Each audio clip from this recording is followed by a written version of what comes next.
Final exam শেষ হবার পরেও অনেক হেক্টিক শিডিউল। নিজের জন্য একদমই সময় পেলাম না। Hello everyone, welcome back to my channel. This is প্রজ্ঞা।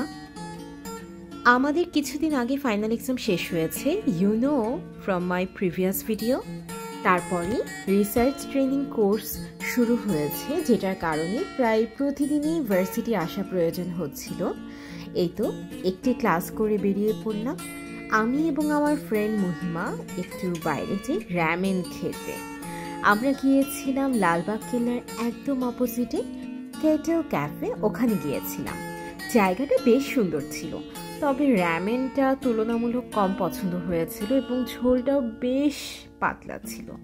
খুব একটা যে ভালো লেগেছে এমন না, তবে জায়গাটা অনেক রঙিন ছিল এবং ডেকোরেশনও সুন্দর ছিল। আর এই যে আমার ড্রেস, আর ইউ ক্যান সি দ্য ডেকোরেশনটা অনেক সুন্দর ছিল। লালবাগ কেল্লা একদম বসে বসে দেখা যাচ্ছিল। তারপরের দিন আরেকটি ক্লাসটি করছিলাম। আমি খুব সুন্দর একটা রেড ড্রেস পরেছি। ক্লাস করার পরে আমাদের কিছু ব্রেক দিয়েছিল কিছুক্ষণ। সেই সময় আমাদের শুধুমাত্র এই ট্রেনিং কোর্সের জন্যই আমাদের কিছু স্ন্যাক্স এবং চা দিয়েছিল, ওটা এনজয় করলাম। পরের দিন আমাদের ক্লাস ছিল না, তবে আমাদের প্রভার একটা ওয়ার্কশপ ছিল বিশ্ব সাহিত্য কেন্দ্রে। ওখানে আমরা গিয়েছি, অনেক সকালে গিয়েছিলাম। আমি আর প্রতিভার কিছু ফ্রেন্ডও এসেছিল। এই যে সকালের নাস্তা, তারপর সুন্দর লাগছিল বাইরে, তখন অনেক হাওয়া ছিল। তারপর এই যে আমি একটু ওয়েট করছিলাম, একটু পরে আমাদের শুরু হবে। আমি কিছু নোট নিচ্ছিলাম এখানে। এভাবে করিয়ে আমাদের ওয়ার্কশপের প্রথম স্টেপ শেষ হলো। তারপর লাঞ্চ করলাম এবং পরের পার্টটা না করে অ্যাকচুয়ালি আমি আড়ংয়ে গিয়েছিলাম, আমার একটু জরুরি কেনাকাটা ছিল ওটা করতে। তারপরের দিন আমাদের আরেকটি ট্রেনিং কোর্সের ক্লাস। এই যে আমি এখানে ল্যাপটপে কিছু নোট নিচ্ছিলাম। অ্যান্ড দেন সেই দিন আমি বাসে এসেছিলাম। তারপর আমি খুব সুন্দর টামলার কিনে ফেললাম। শপিং মলে গিয়েছিলাম সন্ধেবেলা মামুনির সাথে।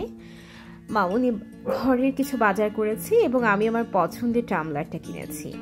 অ্যান্ড মাই কফি, যেটা ছাড়া আমি অচল, ওইটাও নিয়ে নিয়েছি টামলারের সাথে।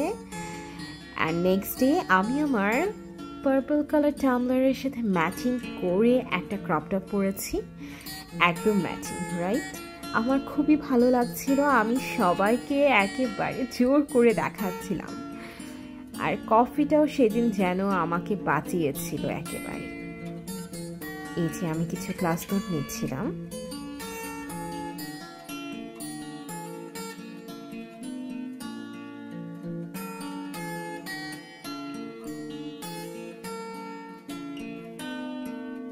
অ্যান্ড দেন মাঝের ব্রেকে আমি একটু বাতাস খেতে চলে এসেছি। এখানে সিঁড়িতে অনেক সুন্দর বাতাস। ক্লাস শেষ করে আমাদের বিকেলের দিকে স্প্যানিশ ক্লাস ছিল, ওটাই করছিলাম এখানে। ইউ ক্যান সি আমার কত ঘুম পাচ্ছে, লিটারেলি আমার চোখটা লাল হয়ে গেছে, এখানে আমি খুব কষ্ট করে জেগে থাকার চেষ্টা করছি। তারপর আমাদের ক্লাস শেষ, আমরা সকলে নিজেদের বাই বাই বলে বলে বাসায় চলে গেলাম। অ্যান্ড আনাদার ডে আবারও রিসার্চ ট্রেনিং কোর্সের জন্য ক্লাসে গিয়েছিলাম। আমি একটু সুন্দর করে সেজে গিয়েছি যেন আমাকে একটু ভালো লাগে এবং নিজেরও ফ্রেশ লাগে। এটা আর একটি দিন ছিল। আমি একটু দুধ কফি বানিয়ে নিয়েছি। এদিনও আমি খুব সুন্দর করে সেজেছি। অ্যাকচুয়ালি সাজলে একটু ফ্রেশ লাগে নিজেকে এবং মনে হয় যে একটু রিল্যাক্স ফিল হয়। আই ডোন্ট নো সবার হয় কিনা, বাট এই যে এখানে একটা পাচকা হয়ে গেছে আমার সাথে। আমি এই যে পাইপটা না দিয়েই আমি কফিটা টেস্ট করা শুরু করেছি। তারপর পাইপটা দিয়ে কফি টেস্ট করলাম, অনেক টেস্ট। আমি চলে এসেছি আমার প্রিয় কফিটা নিয়ে। ক্লাস করার পর সোশ্যাল সায়েন্সের নিচে সুন্দর বাতাস বইছিল, আমরা এনজয় করছিলাম, কি সুন্দর বাতাস। তারপর একটু ওয়াশরুমে গিয়ে একটু মুখ টুক ধুয়ে রেডি হয়ে গেছি পরের ক্লাসের জন্য। এই যে পরের ক্লাসে আমরা নোট নিচ্ছিলাম, বাট রিমঝিম আমার সামনে বসে আমাকে আঁকছিল। ইউ ক্যান সি মেয়েটা অনেক দুষ্টু, আমাকে এভাবে পচা করে রেখেছে। বাট পরের দিন সে আমার জন্য খুব সুন্দর একটা গিফট এনেছিল, অ্যান্ড এই যে আমার আউটফিট, এটা ছিল সেই দিন।